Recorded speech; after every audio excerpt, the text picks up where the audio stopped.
اللهم صل على سيدنا مولانا محمد طب القلوب ودوائها وعافية الأبدان وشفائها ونور الأبصار وضيائها وعلى آله وصحبه وبارك وسلم صلاة وسلاما عليك يا رسول الله صلی اللہ تعالی علیہ وسلم۔ اب تک آپ تمامی حضرات نے درس تفسیر قرآن میں قرآن مقدس کی سورۃ البقر کی 101 آیتوں کا ترجمہ اور اس کی تفاسیر سماعت کر لی۔ 102 نمبر کی آیت ہے، بڑی آیت ہے۔ اس سے پہلے بنی اسرائیل کے ان جھوٹے وعدوں اور جو ان کے بدگمانیاں تھیں کہ جنت صرف انہی کے لیے بنائی گئی ہے اور انہیں عذاب زیادہ دن نہیں دیا جائے گا، زیادہ سے زیادہ ان کو جو عذاب ہوگا وہ 40 دن کا عذاب ہوگا، اس کے علاوہ اور کچھ نہیں۔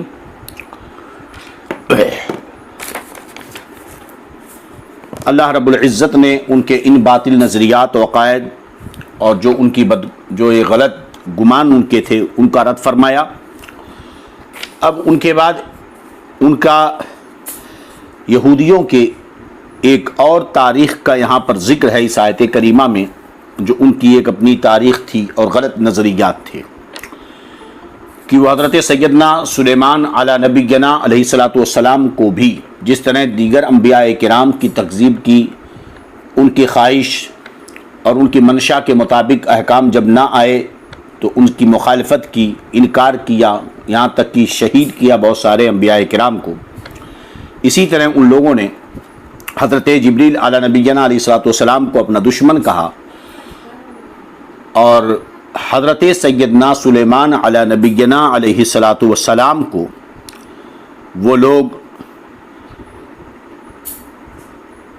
نبی مانتے تھے، اور یہ کی مگر اس کے باوجود کہتے تھے کہ آخر عمر میں انہوں نے جادو کیا اور معاذ اللہ اللہ کا انکار کر بیٹھے، استغفر اللہ۔ تو رب تبارک و تعالی نے اپنے نبی کی زبان میں ان کا رد کیا اور حضرت سلیمان علیہ الصلاۃ والسلام کی عظمت و شان کو بیان فرمایا۔ چنانچہ اللہ رب العزت ارشاد فرماتا ہے یہودیوں کی ایک غلط عادت و اطوار کو، کفریہ اعمال کو، قال اللہ عز وجل اعوذ باللہ من الشیطان الرجیم بسم اللہ الرحمن الرحیم واتبعوا ما تتلو الشیاطین علی ملک سلیمان وما کفر سلیمان ولكن الشیاطین کفروا یعلمون الناس السحر۔ اللہ فرماتا ہے واتبعوا ما تتلو الشیاطین علی ملک سلیمان،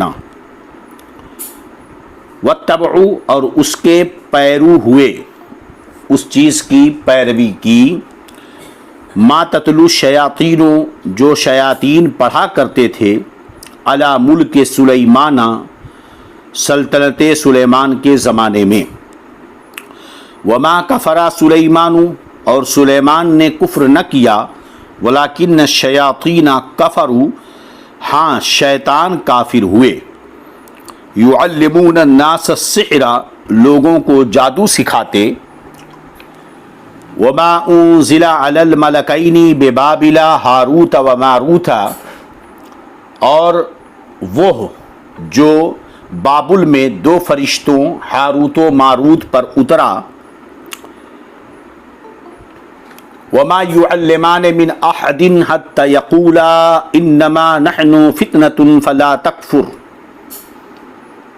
اور وہ دونوں کسی کو کچھ نہ سکھاتے جب تک کہ یہ نہ کہہ لیتے کہ ہم تو نری آزمائش ہیں۔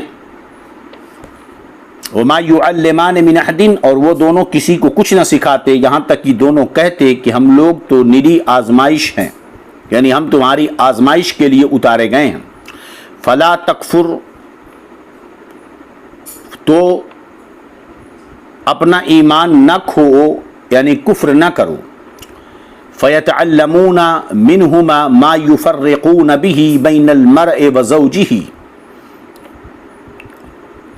فَيَتَعَلَّمُونَ تو ان سے سیکھ منہما تو ان دونوں سے سیکھتے تھے ما یفرقون به بین المرء وزوجہ وہ چیز جس سے جدائی ڈالے مرد اور اس کی عورت میں وما هم بغارین به من احد الا باذن اللہ وما هم بغارین به من احد اور اس سے ضرر نقصان نہیں پہنچا سکتے کسی کو الا باذن اللہ مگر خدا کے حکم سے ویتعلمون اور وہ سیکھتے ہیں ما یضرہم ولا ینفعہم ما یضرہم اور ان سے وہ سیکھتے ہیں جو انہیں نقصان دے گا ولا ینفعہم انہیں نفع نہ دے گا وَلَقَدْ عَلِمُوا لَمَنِ اشْتَرَاهُ مَا لَهُ فِي الْآخِرَةِ مِنْ خَلَاقٍ وَلَقَدْ عَلِمُوا اور بے شک ضرور انہیں معلوم ہے لَمَنِ اشْتَرَاهُ کہ جس نے یہ سودا لیا جو یہ خریدا سودا لیا مَا لَهُ فِي الْآخِرَةِ مِنْ خَلَاقٍ خلاق یہاں حصے کے معنی میں کہ آخرت میں اس کا کچھ حصہ نہیں وَلَبِئْسَ مَا شَرَوْا بِهِ أَنفُسَهُمْ اور بے شک کیا بری چیز ہے وہ بے شک کیا بری چیز ہے وہ مَا شَرَوْا بِهِ أَنفُسَهُمْ جس کے بدلے انہوں نے اپنی جانیں بیچیں شرو بیچنے کے معنی میں انفسہم اپنی جانوں کو لو کانوا یعلمون کسی طرح انہیں علم ہوتا تو یہاں یہودیوں کے ایک تاریخ فکر کی طرف کو بتایا گیا کہ آپ دیکھیں ایک معاملہ ہوتا ہے کہ آدمی جب کوئی نسل اور قوم عروج و ترقی کرتی ہے اور ہمت محنت جانفشانی سے کوئی بلند مقام حاصل کرتی ہے اور کبھی ایسا دور ان کے اوپر آتا ہے کہ وہ ان کے قوم کے بزرگوں نے اسلاف نے بڑے لوگوں نے جو بلند مقامات حاصل کیے تو انہی بلند مقامات پر لوگ قائم رہنا چاہتے ہیں تو ان کے دلوں میں ایک دھڑکن پیدا ہوتی ہے کہ ہم اپنے بڑوں کے ہمارے بڑوں کو جو عزت و عظمت حاصل تھی وہ ہمیں بھی حاصل ہونی چاہیے اس کے لیے تو ضروری ہے کہ وہ قوم جو اپنے بڑوں کی عزت و عظمت کی ان کی قوم نے محنت و جانفشانی کر کے کوششیں کر کے بلند مقام حاصل کیا اب اس کے بعد کے لوگ اگر اسی بلند مقام اور عزت و عظمت کو حاصل کرنا چاہیں تو انہیں اپنے بڑوں کی جانفشانیاں ان کے عادت و اطوار ان کے طور و طریقے ان کی حکمتیں ان کا تدبر اور ان کی جانفشانیاں ان کی محنت اور کاوشوں کو اور ان کی سنتوں پہ عمل کرنا چاہیے لیکن جب انسان بزدل اور پست ہمت ہو جاتا ہے اور حوصلے ٹوٹ جاتے ہیں تو ایسی صورت میں بزدل شخص جو ہے جو بڑی آسانی سے ترقی حاصل کرنا چاہتا ہے وہ قربانی نہیں دیتا نہ وقت کی قربانی دینے کے لیے تیار نہ وہ محنت و جانفشانی کرنے کے لیے تیار ظاہر سی بات ہے کہ جب وہ بزرگوں کی عادت و اطوار اور طریقوں کو چھوڑ دے گا تو اب اس کے بعد ہوتا یہ ہے کہ جادو منتر کا سہارا لینے لگتے ہیں تاکہ وہ اپنے بزرگوں کی جو عظمتیں ہیں انہیں ملی رہیں اور انہیں کچھ کرنا نہ پڑے آج دیکھ لیجئے اس دور میں بھی ہم لوگوں کی حالتیں کیا ہیں قرآن پاک ہم نہیں پڑھیں گے نماز کی پابندی نہیں کریں گے ہمیں حکم ہوا کہ قرآن پاک پڑھو جو قرآن پاک پڑھے گا اتنا قرآن پڑھے کہ دعا کرنے کا موقع نہ ملے تو اللہ رب العزت اس کی تلاوت کو اس کے لیے کافی کرے گا یعنی وہ اگر دعا بھی نہ کرے اتنا پڑھتا ہے موقع نہیں ملتا تو اس کو جو چاہیے اللہ اسے عطا فرماتا ہے درود پاک کی کثرت کریں نماز کی پابندی کریں باوضو ہمیشہ رہیں ذکر و اذکار میں رہیں ناپاک نہ رہیں اپنے بزرگوں کے نقش قدم پر چلیں سنتوں کی پیروی کریں یہ ساری چیزیں اگر پائی جا رہی ہیں تو پھر انسان کو کسی اور چیزوں کی ضرورت نہیں مگر آج دیکھ لیجئے ایک بڑا طبقہ وہ نماز نہیں پڑھے گا روزے نہیں رکھے گا گھروں میں نیکیوں کے نام کی کوئی چیز نہیں. کتنے گھر ایسے ہیں کہ صبح ہو جاتی ہے مگر اللہ کا نام نہیں لیا جاتا, پورا دن گزر جاتا ہے مگر اللہ کا نام نہیں لیا جاتا, مگر ناچ گانے, بے حیائیاں, سنیمے, ٹیلی ویژن یہ سب چلتے ہیں. اب اس کے بعد وہ چاہتے ہیں کہ ان کی روزیوں میں برکت ہو, اب وہ چاہتے ہیں کہ گھر میں کوئی بیمار نہ ہو, اب وہ چاہتے ہیں کہ ہم ترقی کرتے جائیں, اب وہ چاہتے ہیں کہ ہم خوش رہیں, بے فکر رہیں. تو ظاہر سی بات ہے اب ان کو جب پے در پہ اپنے کاموں میں نقصان نظر آتا ہے, بیماریاں گھیر لیتی ہیں, نحوستیں آ جاتی ہیں, ہر کام بگڑنے لگتا ہے, مشکلات پر مشکلات آتی رہتی ہیں, پے در پہ مصیبتیں آنی شروع ہوتی ہیں, تو اب یہ نہیں سوچتا کہ اپنی کمیوں اور کوتاہیوں پر نظر کرے کہ نماز نہ پڑھتا تھا توبہ کرے اور نماز کی پابندی کرے, قرآن کی تلاوت نہیں کرتا تھا وہ سب کرنا شروع کر دے, شریعت کی پابندی نہیں کرتا تھا شریعت کا پابند ہو جائے, نبی کریم صلی اللہ علیہ وسلم کی سنت پر عامل ہو جائے. یہ نہیں کرے گا, بس اس کے دماغ میں یہ آ جائے گا کہ لگتا ہے کسی نے کچھ کرا دیا ہے, لگتا ہے کچھ جادو منتر ہو گیا ہے, تو اب وہ جادو منتر کے چکر میں پھنس کر بس اسے اب اسے تعویذ چاہیے. اپنے ماں باپ کے ہاتھ پہ تو نہیں چومے گا, مگر کوئی عالم ربانی آ جائے تو دھکے مکے کر کے ایک مرتبہ ہاتھ چومے گا اور یہ سمجھے گا کہ بس ہاتھ چوم لیا میں نے, میرا سارا کام ہو گیا. بلا شبہ بزرگوں کا قرب اور ان کی دستبوسی سے برکتیں حاصل ہوتی ہیں, لیکن یہ کون سی بات ہوئی کہ گھر میں سب بھوکے ہیں اور باہر والوں کو آپ کھانا کھلا رہے ہو, ماں باپ ناراض ہیں, آپ پیر صاحب کو خوش کرنے کے چکر میں پڑے ہو. بھئی پیر صاحب تو خوش ہی رہیں گے, اپنے ماں باپ کو خوش رکھو. اگر ماں باپ کی رضا میں خوشی میں خدا کی رضا ہے تو ماں باپ کی رضا اور خوشی میں پیر صاحب کی رضا نہیں ہوگی, مرشد کامل کی رضا نہیں ہوگی, اللہ کی رحمتیں نہیں اتریں گی. ماں باپ کی رضا میں اللہ کی رضا ہے, تو جب اللہ کی رضا ہے تو مرشد کی بھی رضا ہوگی, سرکار کی بھی رضا ہوگی. سمجھ رہے ہیں کہ نہیں؟ تو یہ قوم کی عادت ہوتی ہے, یہی آج یہی حالتیں ہماری بھی ہیں. بہرحال تو یہ حالت یہودیوں کی تھی کہ جب ان کی بربادی کا وقت شروع ہوا تو سچی عزت و عظمت کو اور بلندیوں کو حاصل کرنے کا جو سیدھا راستہ تھا, جو ان کے بزرگوں کا طریقہ تھا, جو ان کی کتاب تورات میں جس کا ذکر تھا کہ اس طریقے پہ چلو, تو چونکہ اس طریقے میں ان کے لیے دشواریاں تھیں. آج آپ دیکھ لیں یہ بے وجہ بے خودی بے سبب نہیں غالب ہے نا, بے خودی بے سبب نہیں غالب, کچھ تو ہے جس کی پردہ داری ہے. اب سوچئے آج لوگ ٹی وی ویڈیو اور چینلوں دینی چینلوں کے دیوانے کیوں ہیں؟ ظاہر سی بات ہے علماء کی بارگاہ میں حاضری یہ دشوار چیز ہے. ان کی بارگاہ میں جائیں گے تو سر پہ ٹوپی رکھنا پڑے گا, بادب بیٹھنا پڑے گا, دست بوسی کرنی پڑے گی, ان کی خدمت کرنی پڑے گی. اور ٹی وی ویڈیو میں کوئی مسئلہ ہی نہیں, آپ نیکر پہن کر ہے نا جو ہے کرکرے کھائیے, چپس ڈکاریے اور نصیحت سنتے رہیے, تقریر سنتے رہیے, کام کرتے رہیے. آپ سنیما چالو کر دیجئے اور اس کے بعد اس میں مسائل سنتے رہیے, ہے نا. تو جہاں بہت ساری بربادیاں ہیں ان دینی ٹی وی چینلوں کی وجہ سے, وہیں ایک بہت بڑی مصیبت یہ ہے کہ ادب بالکل ختم ہو جاتا ہے, اور ادب ختم ہونے کی وجہ سے جو بربادیاں آتی ہیں اس کا کوئی حساب نہیں ہے. تو خیر, تو بے خودی بے سبب نہیں غالب, کچھ تو ہے جس کی پردہ داری ہے. بہرحال اللہ رب العزت ہمیں ان ساری چیزوں سے بچائے. تو دیکھیے تورات میں جو نشانیاں, جو راستے نشاندہی کے لیے کی گئی تھی, چونکہ اس پر ان کو چلنا بڑا دشوار تھا, ہے نا, بہت دشوار تھا ان کے لیے چلنا. تو شریعت کی پابندی کوئی اتنی آسان چیز تھوڑی ہے. اسی لیے تو دیکھیے کہ کرامتوں کے ذکر کے بعد شہرت حاصل کرنا بڑا آسان ہے. چند لوگوں کو آپ متعین کر دیجئے, کرامتیں بیان کیجئے, پھر آپ مشہور ہو جائیں گے. اسی لیے تو فرمایا کہ الاستقامت فوق الکرامہ, شریعت کی پابندی بڑی دشوار چیز ہے جناب عالی. کرامت میں تو شیطان کا دھوکہ شامل ہو سکتا ہے, مگر شریعت کی پابندی میں شیطان کا دھوکہ شامل نہیں ہو سکتا ہے. سمجھ رہے ہیں کہ نہیں؟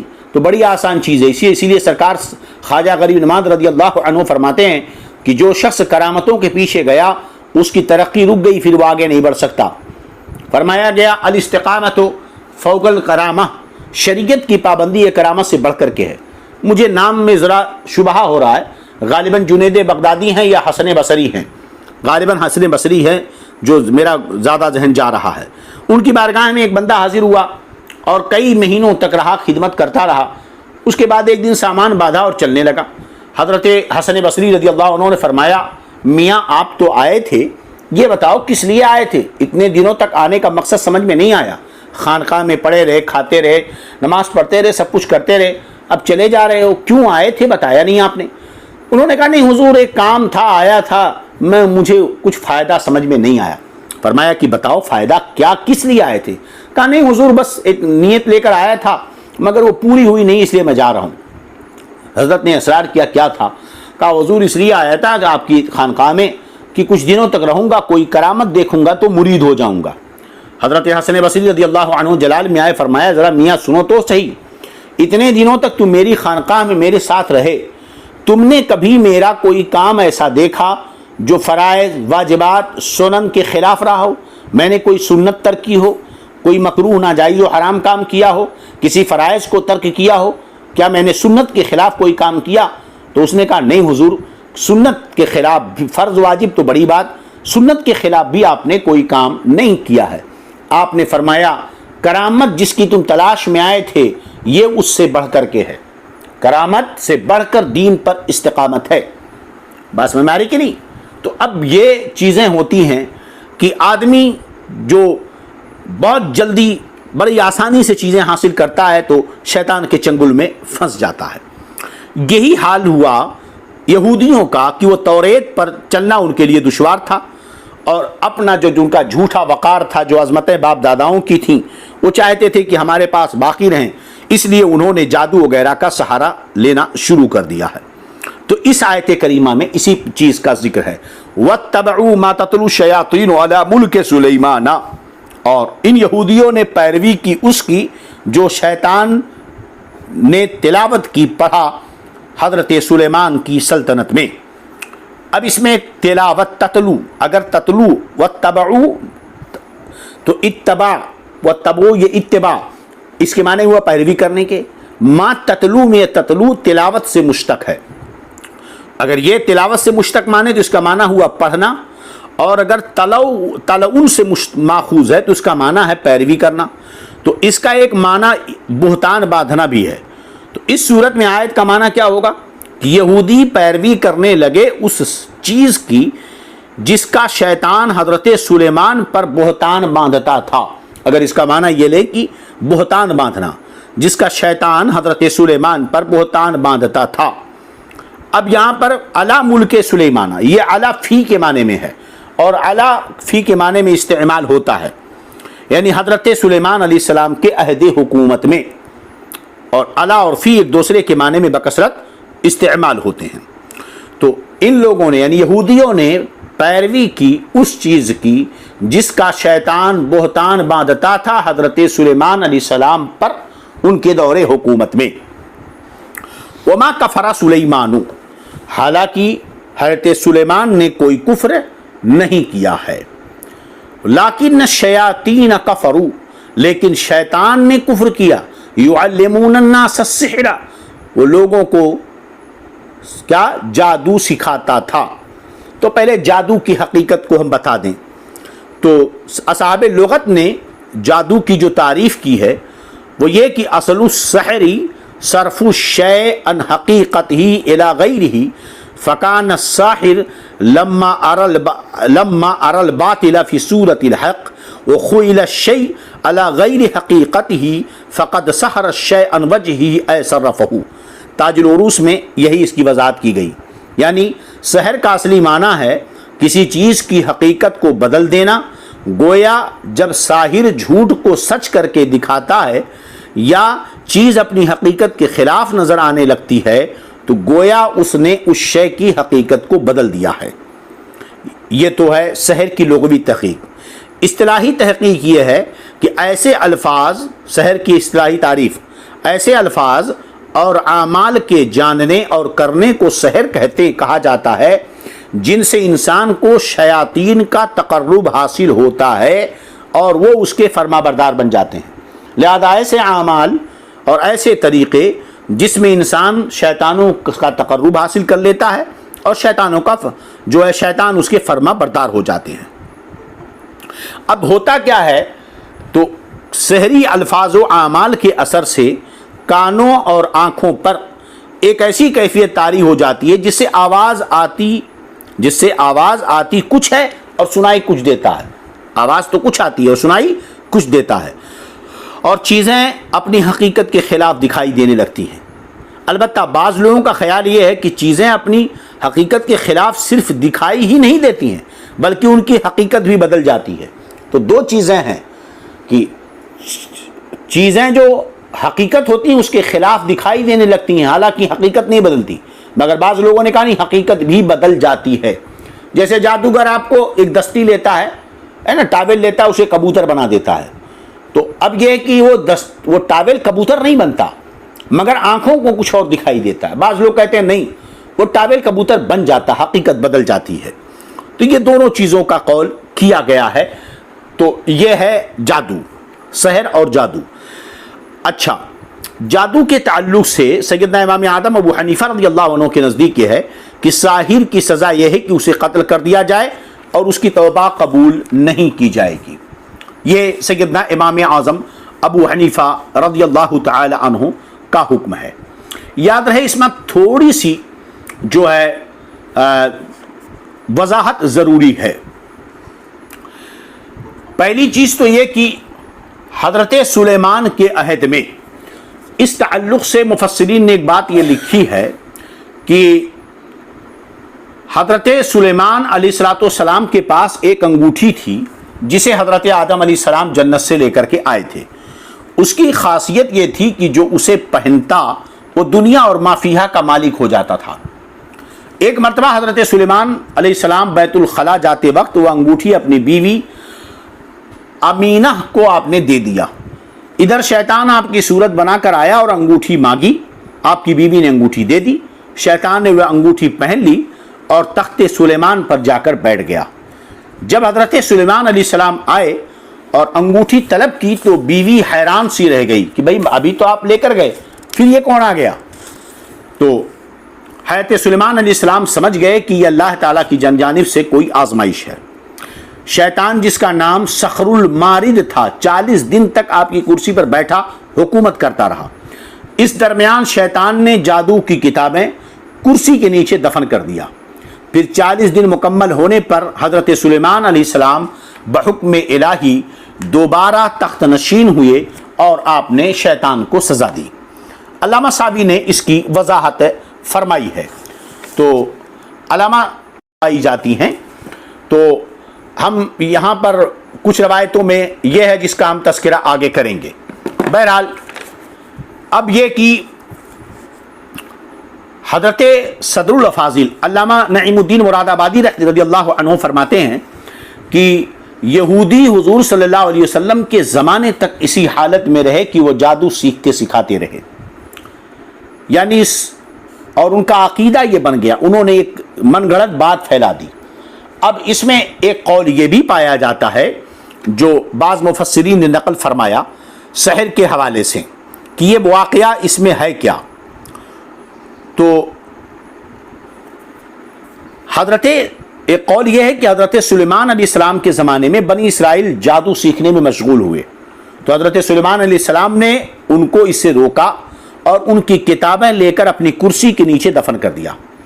حضرت سلیمان علیہ السلام کی وفات کے بعد شیطان نے وہ کتابیں نکال کر لوگوں سے کہا کہ حضرت سلیمان علیہ السلام اسی کے زور سے سلطنت کرتے تھے. آپ کی وصال کے بعد بنی اسرائیل کے نیک جو لوگ تھے ان نیک علماء نے تو اس کا انکار کیا, لیکن ان کے جاہل لوگ جادو کو حضرت سلیمان کا علم مان کر اس کے سیکھنے پر ٹوٹ پڑے.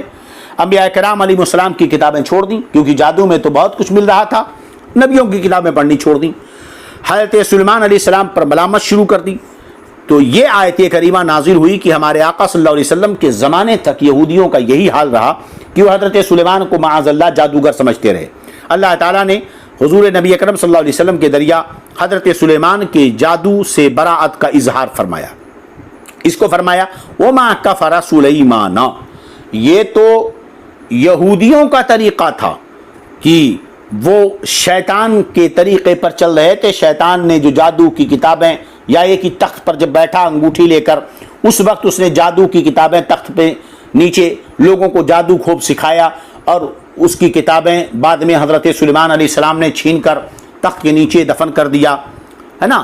تو یہ یہود اور حضرت سلیمان علیہ السلام کے انتقال کے بعد بظاہر دنیا سے پردہ فرمانے کے بعد شیطان ایک آدمی کے پاس, لوگوں کے پاس انسان کی شکل میں گیا اور کہنے لگا کہ میں تمہیں ایک خزانہ بتاتا ہوں. وہ خزانہ یہ ہے کہ سلیمان کے تخت کے نیچے کھودو.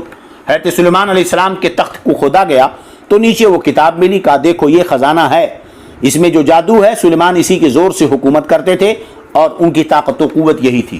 اور لوگ ٹوٹ پڑے اس کے سیکھنے کی طرف.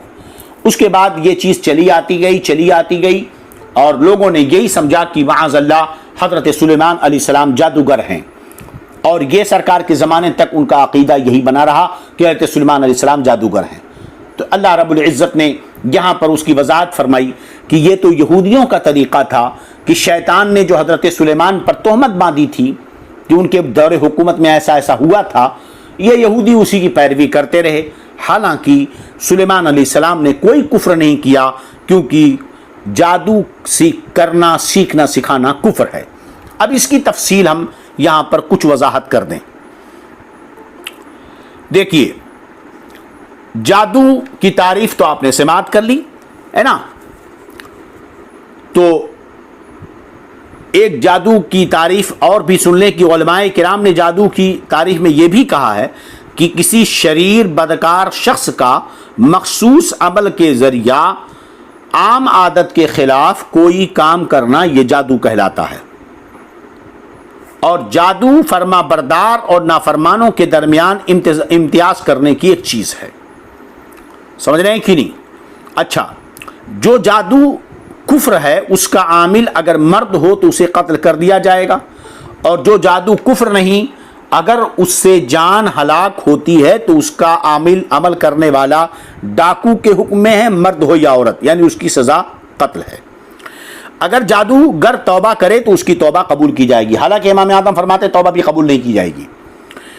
اور احادیث کریمہ میں جیسا کہ امام احمد نے نقل فرمایا حضرت عثمان ابن ابی عاص رضی اللہ عنہ سے کہ حضور صلی اللہ علیہ وسلم نے ارشاد فرمایا اللہ تعالیٰ کے نبی حضرت داؤد علیہ السلام رات کی ایک گھڑی اپنے گھر والوں کو بیدار کرتے رات میں, اور ارشاد فرماتے اے آل داؤد اٹھو اور نماز پڑھو, کیونکہ اس گھڑی اللہ تعالیٰ جادوگر ناحق ٹیکس لینے والے کے علاوہ ہر ایک کی دعا قبول فرماتا ہے.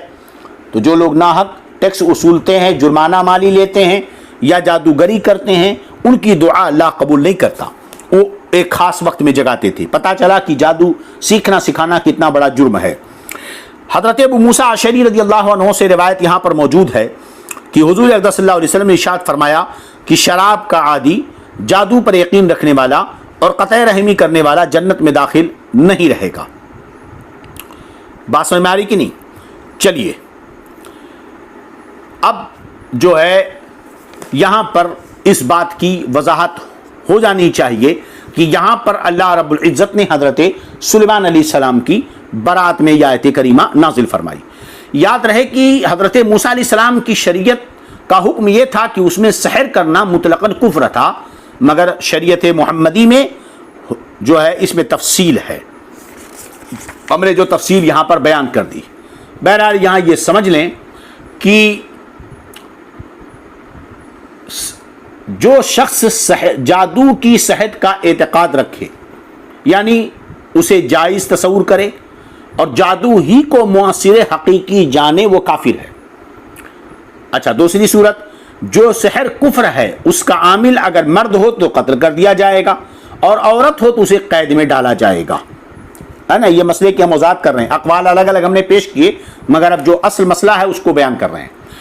جو سحر کفر نہیں مگر اس سے جانیں ہلاک کی جاتی ہیں تو اس کا عمل کرنے والا ڈاکو کے حکم میں, چاہے مرد ہو چاہے عورت, اور یہ کہ ساحر کی توبہ قبول کی جائے گی.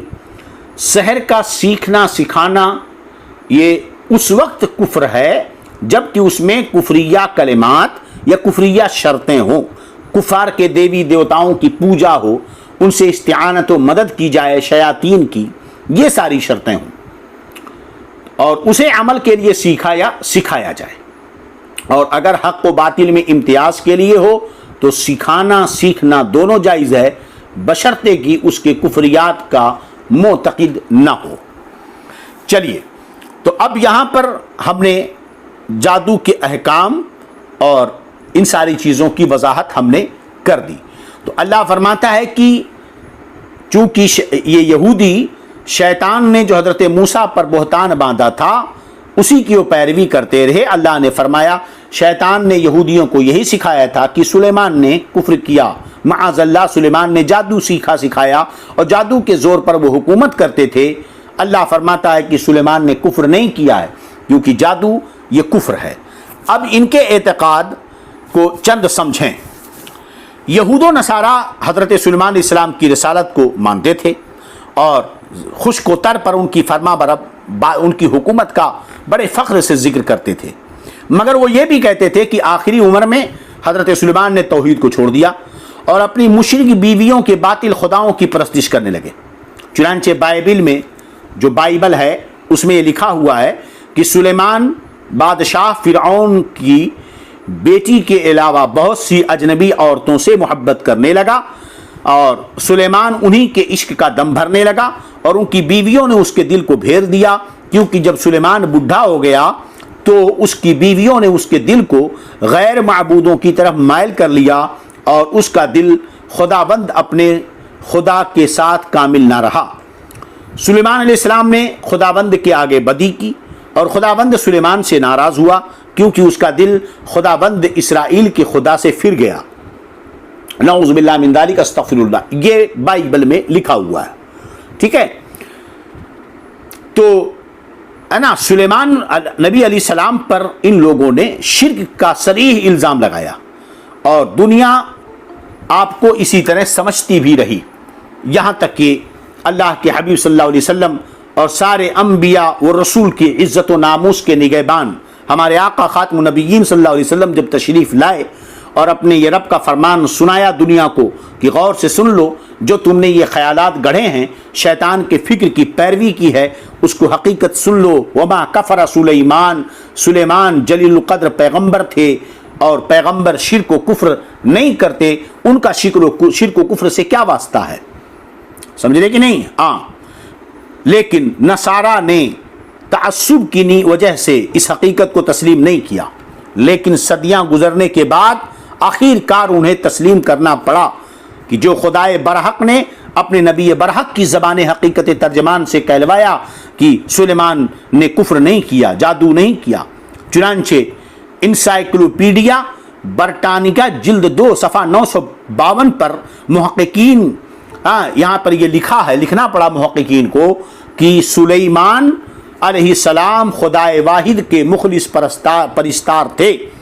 اس سے بھی بڑھ کر یہ کہ مسیحی دنیا کے فضلاء نے انسائکلوپیڈیا ببلیکا میں انجیل کی ان آیت کے متعلق صراحتاً لکھ دیا کہ یہ غلط ہیں اور بعد میں لوگوں نے ملائے ہیں۔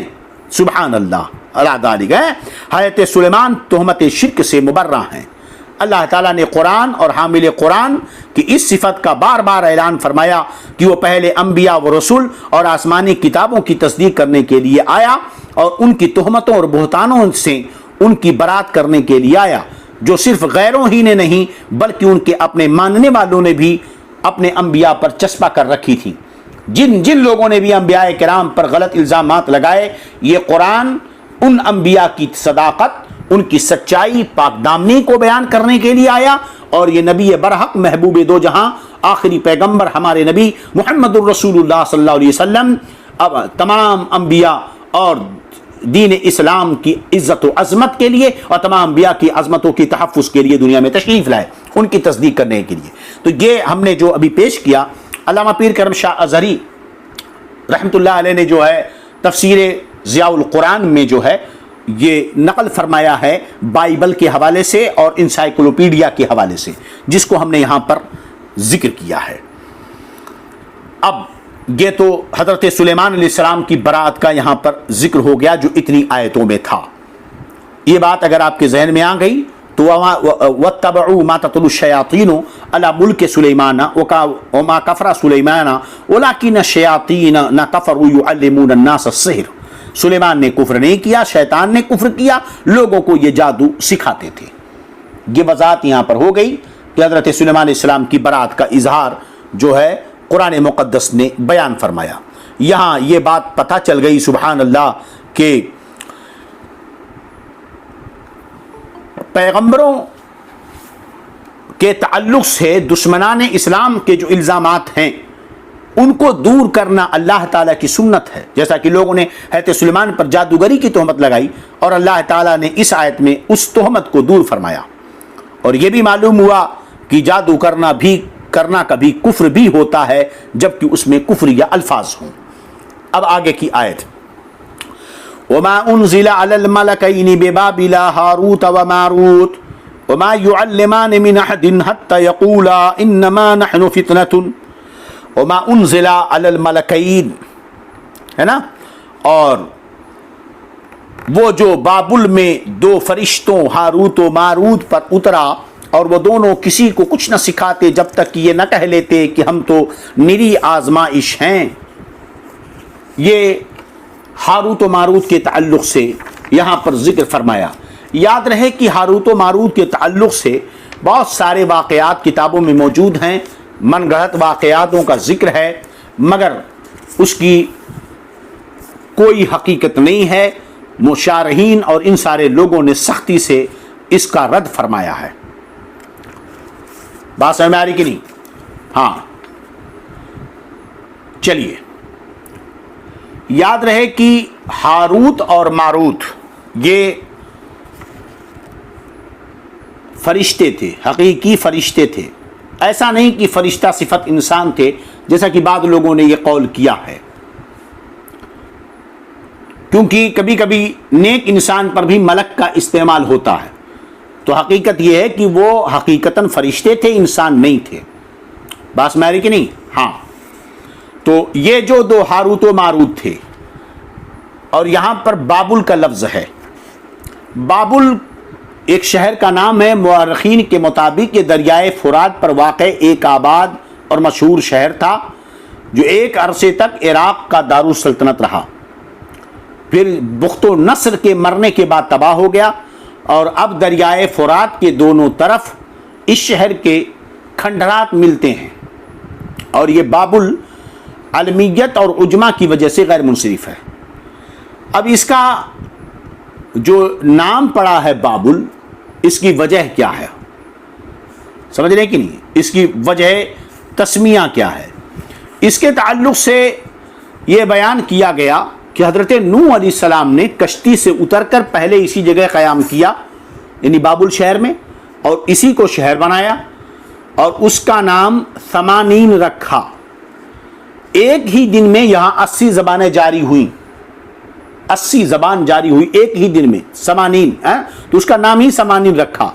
تو جب 80 زبانیں ایک ہی دن میں اتریں اور سب بولنے شروع کر دیے تو حضرت نوح علیہ السلام نے فرمایا قد تبلبلت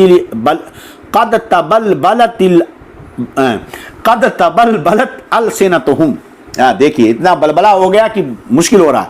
قد تبلبلت السنتہم یعنی ان کی زبانیں مختلف ہو گئیں، اسی مناسبت سے اس شہر کا نام بابل پڑ گیا۔ بات سمجھ میں آ رہی کہ نہیں؟ تو بہرحال تو یہ بابل وما انزل علی الملکین، تو ہم نے ملک کے بارے میں بتا دیا کہ بعض مفسرین نے کہا کہ فرشتے صفت انسان مراد ہیں، لیکن نہیں، حقیقت یہ ہے کہ یہ دونوں فرشتے تھے، ٹھیک ہے نا؟ ہاں، اور ہم نے پہلے بتا دیا کہ جادو کا سیکھنا شریعت موسوی میں مطلقاً حرام کفر تھا۔ یہ اس صورت میں اب کفر ہوگا جب جادو کو موثر حقیقی سمجھا جائے اور مباح جان کر کے سیکھا جائے۔ بات سمجھ آئے گی کہ نہیں؟ چلیے اب ہاروت و ماروت یہ دونوں اترے، اس تعلق سے ہاروت و ماروت کے جو واقعات ہیں تفاسیر میں آپ دیکھیں گے تو ایک ہے کہ یہ دو فرشتوں نے زمین پر دیکھا لوگوں کو برائیاں کرتے ہوئے تو اللہ کی بارگاہ میں عرض کیا یہ کیسے کو بنا دیا جو شراب پیتے ہیں، زنا کرتے ہیں، بدکاریاں کرتے ہیں، نافرمانیاں کرتے ہیں، یہ کیسے خلافت کے حقدار ہیں، ہم تو تیری نافرمانی نہیں کرتے۔ تو اللہ نے فرمایا جو چیزیں ان انسانوں میں میں نے رکھی ہیں قوت حیوانیہ، اگر وہ تمہارے اندر ہوتی تم بھی یہی کرتے۔ فرشتوں نے اسے محال جانا کہ ہم کیسے نافرمانی کر سکتے ہیں۔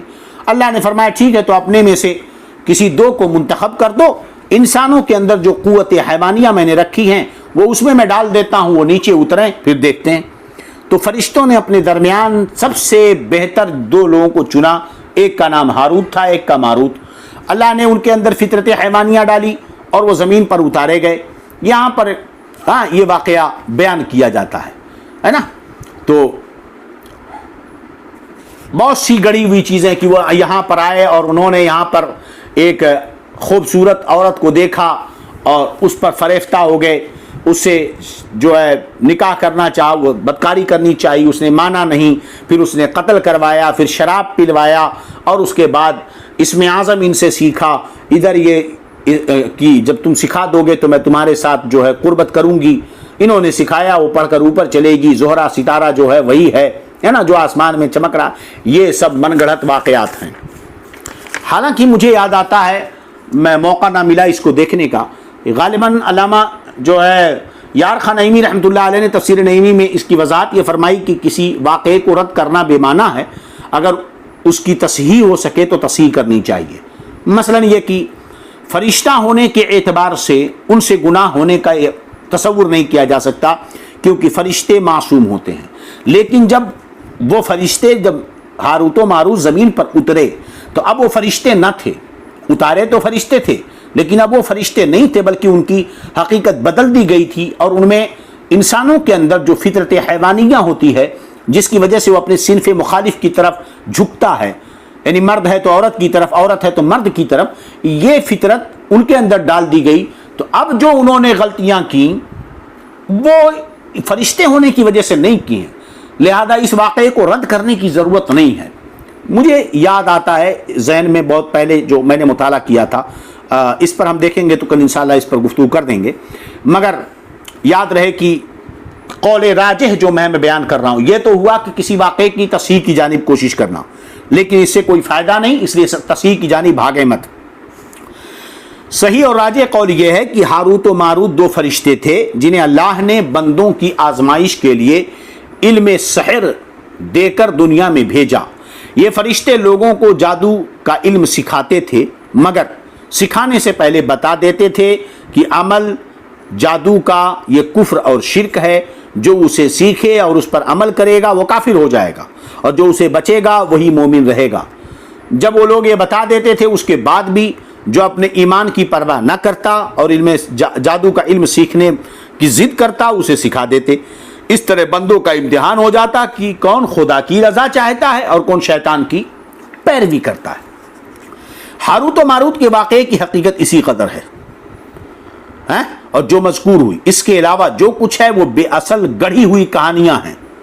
سیدی اعلیٰ حضرت رضی اللہ عنہ ایک موقع پر تحقیق کرتے ہوئے فرماتے ہیں کہ قصے ہاروت و ماروت جس طرح عوام میں شائع ہے، ائمہ کرام کو اس پر انکار شدید ہے، جس کی تفصیل شفا شریف اور اس کی شرح میں ہے، یہاں تک کہ امام اجل قاضی عیاض رضی اللہ عنہ نے فرمایا ہذہ الاخبار من کتب الیہود و افترائہم، یعنی یہ خبریں یہودیوں کی کتابوں اور ان کی افتراء پردازیوں سے ہے۔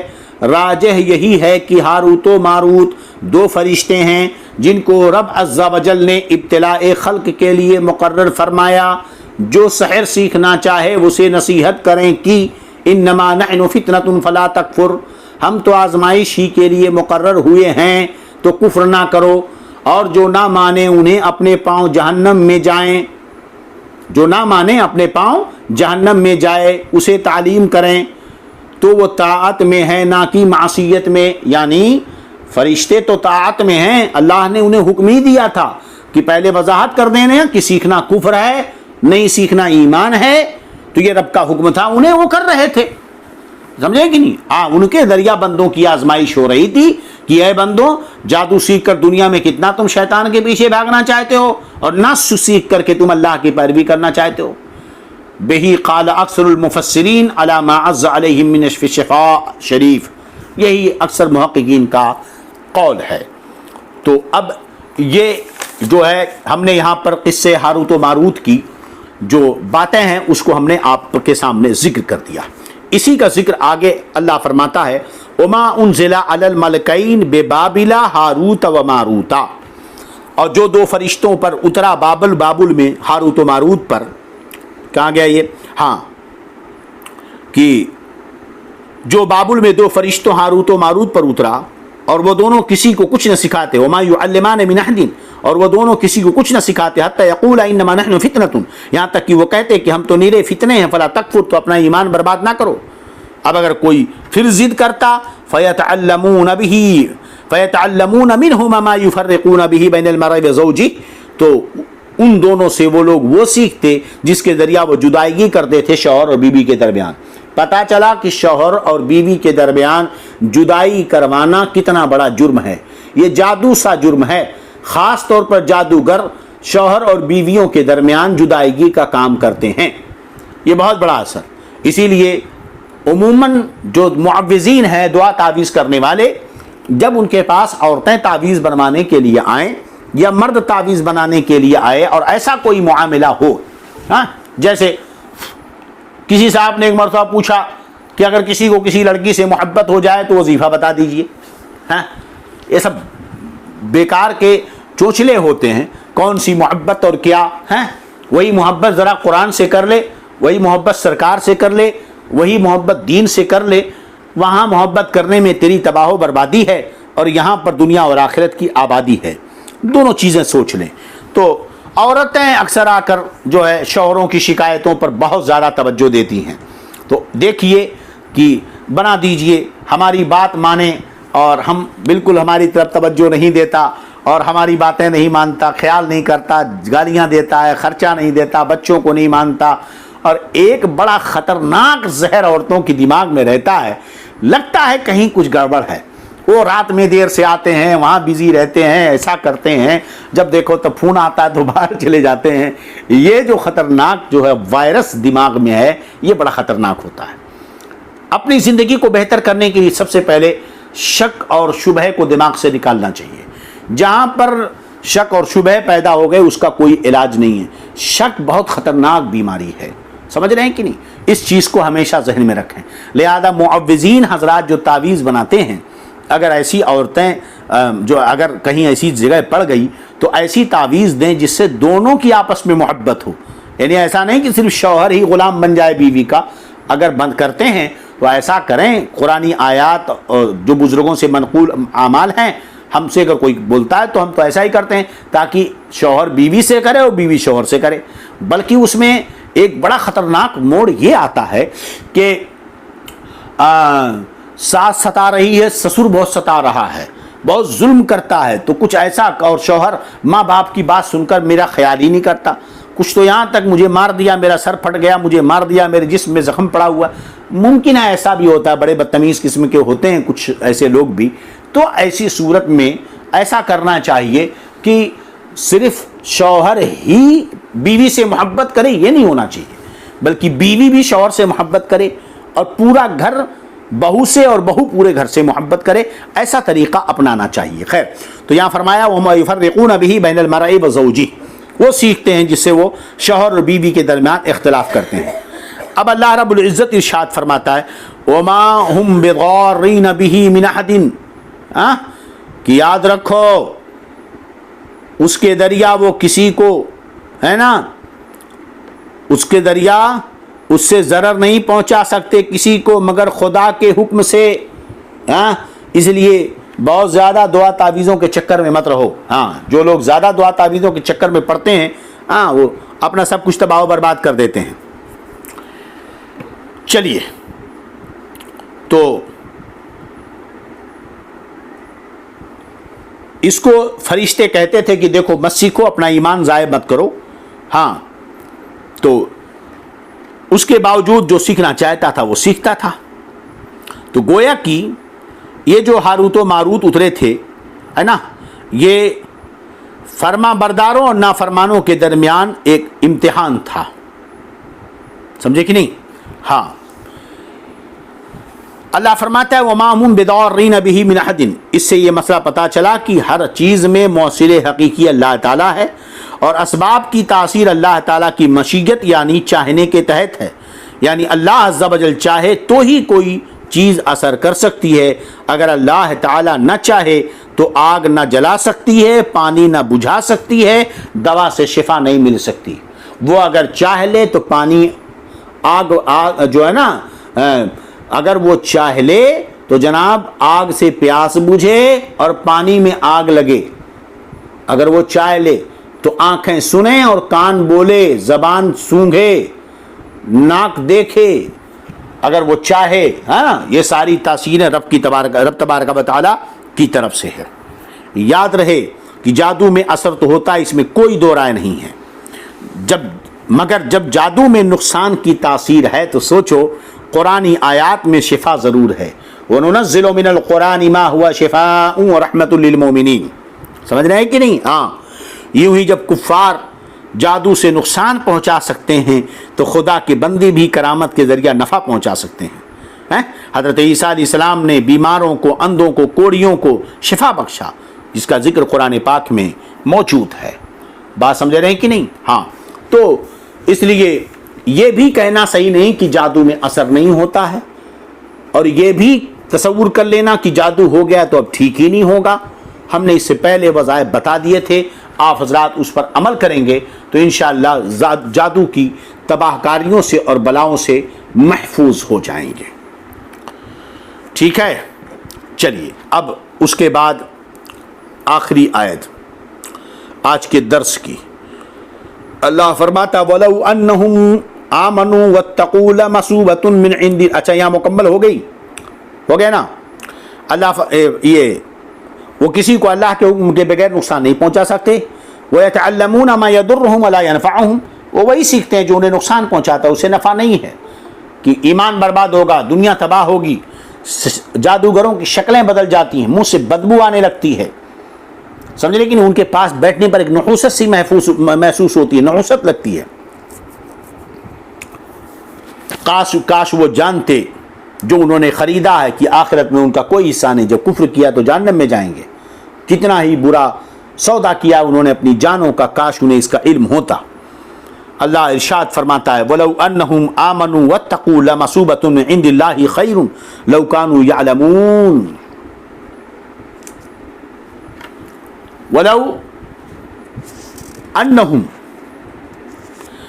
اگر وہ ایمان لاتے، وَلَوْ أَنَّهُمْ آمَنُوا، اگر وہ لوگ ایمان لاتے، وَاتَّقُوا، اور پرہیزگاری اختیار کرتے، لَمَثُوبَةٌ مِّنْ عِندِ اللَّهِ، تو اللہ کے یہاں کا ثواب بہت اچھا، خیرٌ، بہت اچھا ہے، لو کانوا یعلمون، کسی طرح انہیں علم ہوتا، کسی طرح انہیں علم ہوتا، تو ایمان لانا ان کے لیے بہتر تھا کہ اگر یہ یہودی حضور صلی اللہ علیہ وسلم قرآن پاک پر ایمان لے آتے تو سوچتے کہ ان کے لیے ثواب کتنا بڑا ہے، کتنا اچھا کام کیا انہوں نے، مگر جب ان کی آنکھیں بھی بند ہو گئیں، ان کے کان بھی بند ہو گئے، آخرت کی عظیم نعمت کے بدلے میں انہوں نے دنیا کو خرید لیا، سمجھ رہے ہیں کہ نہیں؟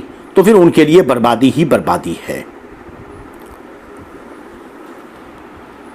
چلیے خیر، اللہ رب العزت ہم سب کے ایمان و عقیدے، جان و مال، عزت و آبرو کی حفاظت فرمائے اور جادو اور سحر کی بلاؤں سے بچائے۔ بولنے پڑھنے سننے میں عمدن صابن خطان جو خطا اور لغزشیں غلطیاں ہوئیں، ہم توبہ استغفار کرتے ہیں۔ استغفر اللہ استغفر اللہ استغفر اللہ ربی من کل ذنب واتوب الیہ، اشہد ان لا الہ الا اللہ واشہد ان محمدا عبدہ ورسولہ۔ السلام علیکم ورحمۃ اللہ تعالی وبرکاتہ۔